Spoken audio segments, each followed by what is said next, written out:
Olá pessoal, então vamos agora para mais um vídeo do Repertório Marketing Talks. Hoje nós vamos falar sobre comunicação integrada, estou aqui com a Eliane, porque é um tema discutido há um certo tempo, mas que merece a reflexão em relação a alguns aspectos dele. E Eliane, eu vou começar pelo começo. Vou te perguntar o que é comunicação integrada de marketing. Minha opinião sobre isso evoluiu tanto nos últimos anos também, nos últimos tempos, mas eu sempre tenho comigo que a comunicação integrada é um saber pensar e um saber agir da forma mais pertinente possível no uso das ferramentas voltados para a comunicação de uma marca. E eu acho interessante, comunicação integrada, tem uma maneira de enxergar, que para mim comunicação integrada é uma reação ou um contra-ataque em relação a uma nova realidade do próprio consumidor-alvo da comunicação. Porque o consumidor-alvo, ele hoje tem a atenção dele bastante fragmentada. Em algum momento do passado, nós tínhamos uma família inteira sentando para ver a novela e a televisão. Isso é uma cena que raríssimas vezes se vê hoje em dia ou não se vê. Tá todo mundo trabalhando com 2, 3 telas, né? Então eu sempre imagino assim um consumidor, uma consumidora que está com a atenção totalmente fragmentada, às vezes não consegue prestar muito tempo em uma única coisa durante um dia a dia corrido dela, e dessa forma a gente, como publicitário, como profissional de marketing, contra-ataca em várias frentes. Se a pessoa vai ter a atenção dela dividida em várias coisas, nós também vamos utilizar várias ferramentas para alcançá-la. Esse conceito tem muito a ver com a questão de a gente dizer que o consumidor hoje ele é um alvo móvel. De qualquer maneira, quando você me pergunta sobre o conceito de comunicação integrada, a gente tem que ter um olhar assim um pouquinho, só voltando daquela coisa do publicitário lá atrás, achar que a comunicação integrada era você ter a mesma cara visual das campanhas nas diferentes ferramentas de comunicação. Né? Na verdade, não só. Porque daí nós temos que falar, no último vídeo que nós falamos sobre storytelling, a gente comentou muito sobre a verdade da marca, né, a autenticidade da marca. Então, como é que você usa exatamente o storytelling para ter uma comunicação integrada, daí consistente e coerente, que foi o que a gente falou muito lá no vídeo, né? Então, essa consistência e coerência, ela é muito importante para quê? Para que quando você vai comunicar nas diferentes formas de contra-ataque, as pessoas olhem, opa, é da marca mesmo, X. Opa, é da mesma marca, X. Opa, é da mesma marca, X. Então, também como é que você consegue fazer com que as pessoas percebam que a marca está presente nesse universo de ferramentas de contra-ataque para impactá-la com a mensagem que você pretende. Aqui eu quero confessar uma coisa para vocês. Na minha vida profissional, eu comecei a trabalhar com comunicação e a Eliane foi a minha primeira chefe naquela época e foi a primeira pessoa com a qual eu aprendi a planejar a comunicação. Tinha uma coisa que eu aprendi com a Eliane, e depois a gente foi, obviamente, vendo em outros autores, que é o ponto de partida da comunicação integrada não é a ferramenta. Como muitas agências às vezes fazem hoje em dia, né? Eu tenho que atingir um determinado consumidor, homem de 20 a 30 anos, morador de Curitiba, da classe social A e B. Então, com base nisso, eu tenho essas ferramentas nesse cardápio que eu posso escolher. Não. Você pensar comunicação integrada, o ponto de partida é outro. E eu queria que você falasse sobre isso, porque é o que a gente discutia há muito tempo e até hoje isso é pouco discutido. Tem muita gente, tem muita agência, tem muita empresa parceira de comunicação que na verdade está abraçada em 1 ou 2 ou 3 ferramentas e é o cardápio que ela tem a oferecer. Tem dificuldade de largar dessas ferramentas, né? Porque ela acha que tá dando certinho, né? É ali o feijão com arroz, e ela tem medo de ousar utilizando outras formas de comunicação da marca.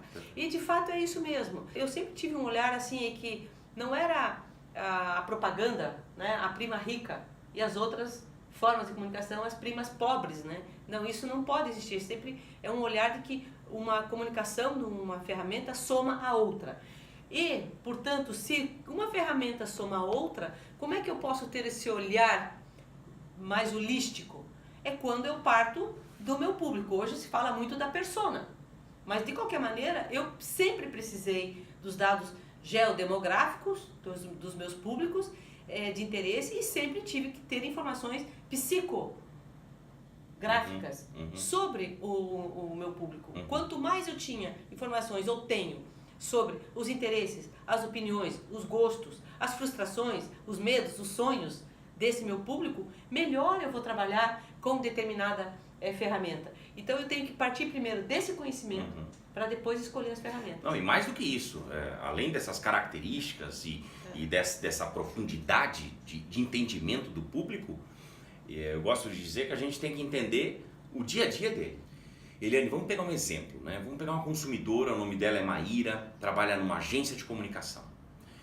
Tão importante quanto saber as plataformas que ela acessa, as revistas que lê, os programas de TV que assiste, é saber como é que é a rotina da Maíra, uma rotina típica dela.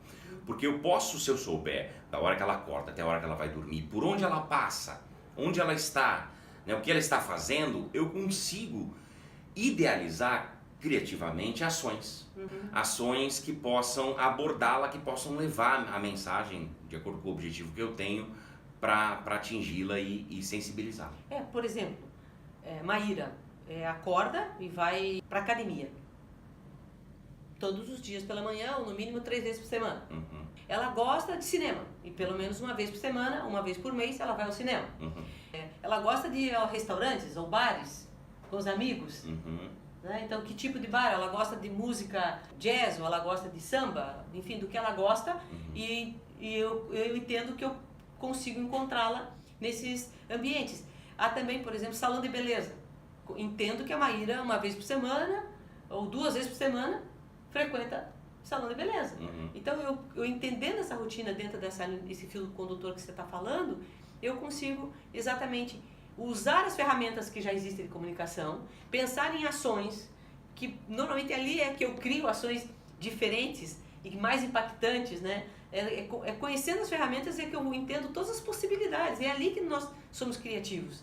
Né? Se eu vejo que o evento, que é uma ferramenta de comunicação, eu posso criar eventos que nunca existiram na face da Terra, mas eu sei que a ferramenta existe e dentro dela eu modifico as ações, eu incremento as ações, eu torno as ações mais interessantes e mais impactantes dentro das rotinas desse meu público, então vamos chamar de personas, que hoje é um termo que se usa principalmente no marketing digital, né? E também entendo quais são as plataformas, os meios que essa pessoa utiliza para se informar, para se entreter, para compartilhar, para conversar com os amigos e muitas vezes para muito trabalho no dia a dia.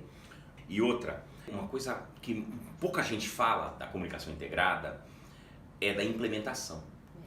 Porque o planejamento né, existem livros que falam de planejamento de comunicação integrada e tal, mas quando fala de implementação, os livros praticamente não mencionam nada, e é uma das etapas mais complexas que tem.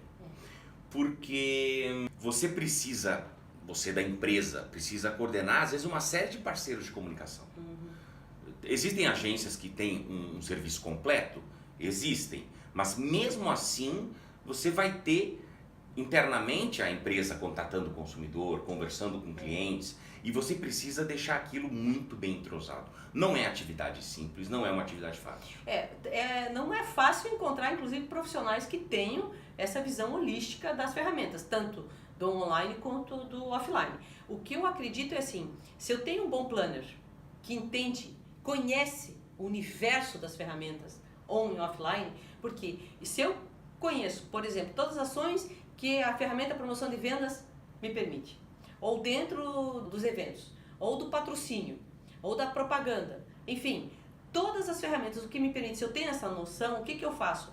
O planner tem condições de montar uma estratégia, olhando para os objetivos organizacionais, os seus desafios, e disso alinhar com os objetivos da comunicação, os desafios da comunicação e a estratégia de base da comunicação.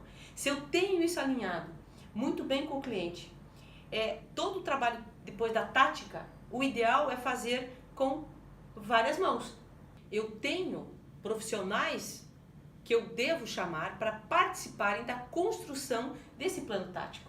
Porque não é humanamente impossível conhecer tudo que está acontecendo e tudo que pode ser feito, principalmente no ambiente digital. Então hoje tem algumas pessoas que entendem muito bem de um blog e da forma de programar um blog, de conversar das marcas no blog ou nas redes sociais, nos links patrocinados, enfim, no YouTube, N formas. Então, o meu olhar sempre é assim, como é que eu consigo encaixar, e aí o conceito de comunicação integrada, que estava um pouco perdido por conta da entrada do digital, que é o digital cuida lá da marca e o offline trabalha aqui separado e tal. Isso, graças a Deus, foi muito rápido, desmistificou-se isso e todo mundo viu a importância de que as coisas elas não se dividem, elas se complementam. E só assim é que a gente consegue trabalhar legal com a marca. Eliane, para concluir, eu queria falar um pouquinho da figura do guardião de marca, porque a gente acabou de mencionar como a implementação ela não é fácil. Então você precisa ter alguém dentro da empresa que de certa forma fique olhando tudo o que está acontecendo. E eu digo dentro da empresa porque você tem uma série de parceiros que está administrando na área de comunicação e marketing, e você tem ainda os funcionários, você tem ainda os setores da empresa que interagem com o mercado. Todo mundo precisa falar a mesma língua. Então a figura do guardião ela é bastante importante. Não, ela é fundamental. Você tocou num ponto assim crucial para o sucesso de qualquer construção de marca. Então, de novo, na empresa, quanto mais guardiões tiver, melhor. Sempre vai ter um que é o responsável, enfim. E também nos parceiros. Tem que ter, porque senão você começa a desconectar tudo. E, na verdade, a comunicação integrada, ela é o pensamento de conexão, de sinergia para a construção de marcas. E é nesse sentido, os guardiões são fundamentais. São fundamentais. Muito bem, esse foi o vídeo de comunicação integrada. O assunto não esgotou, mas a gente volta a esse assunto e detalhes dele ao longo dos próximos conteúdos. Acesse as nossas redes sociais e se cadastra no blog para receber as novidades que vêm por aí. Tá bom? Até o próximo vídeo, gente. Tchau, tchau, até!